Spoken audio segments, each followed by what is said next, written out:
अस्सलाम वालेकुम प्यारे बच्चों। आज के पीरियड में हम फिर एक बार जुमले बनाना सीखेंगे।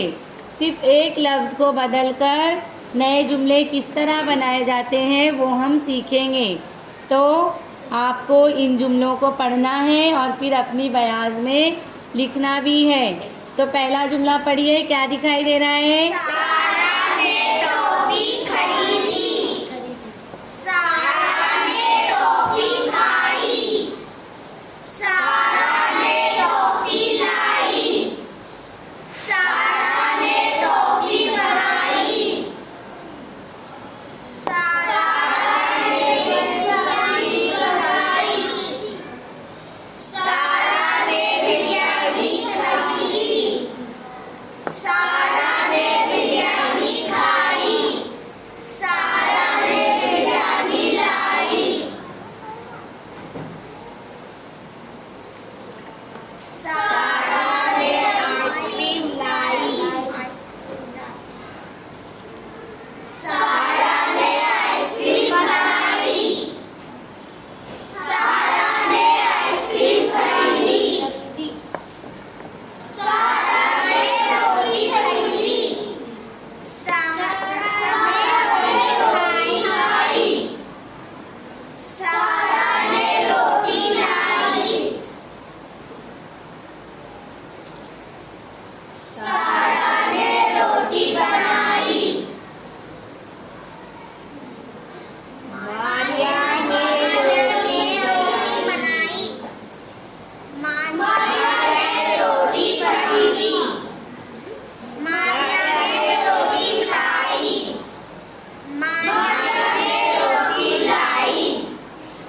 मारिया ने रोटी बनाई। मारिया ने टॉफी बनाई। मारिया ने टॉफी खरीदी। मारिया ने टॉफी खाई।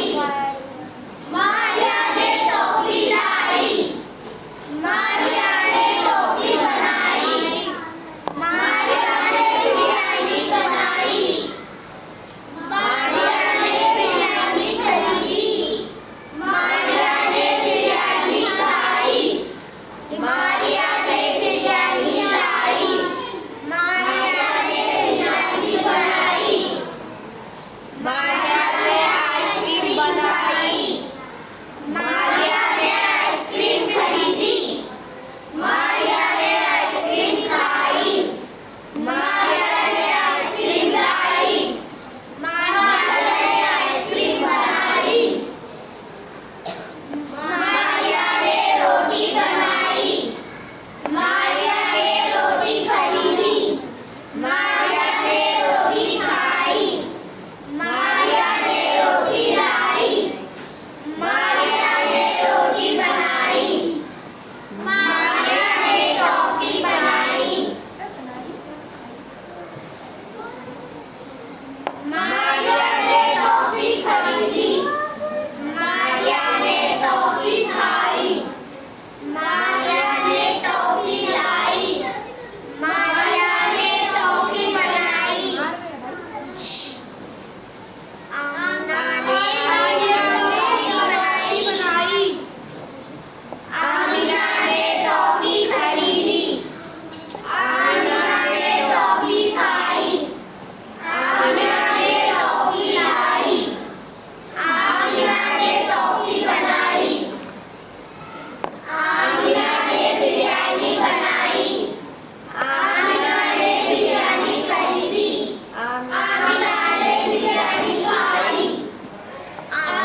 तो प्यारे बच्चों, इस तरह से आप नाम बदलकर तैयबा सारा की जगह पे अम्मी लिख दो, अब्बा लिख दो और आप मज़ीद जुमले बना सकते हैं। अम्मी ने टॉफ़ी खाई, अम्मी ने टॉफ़ी लाई, अम्मी ने टॉफ़ी बनाई, अम्मी ने टॉफ़ी खरीदी। ठीक है, अब इन सारे जुमलों को बयाज में लिखेंगे और मज़ीद जुमले बनाएंगे।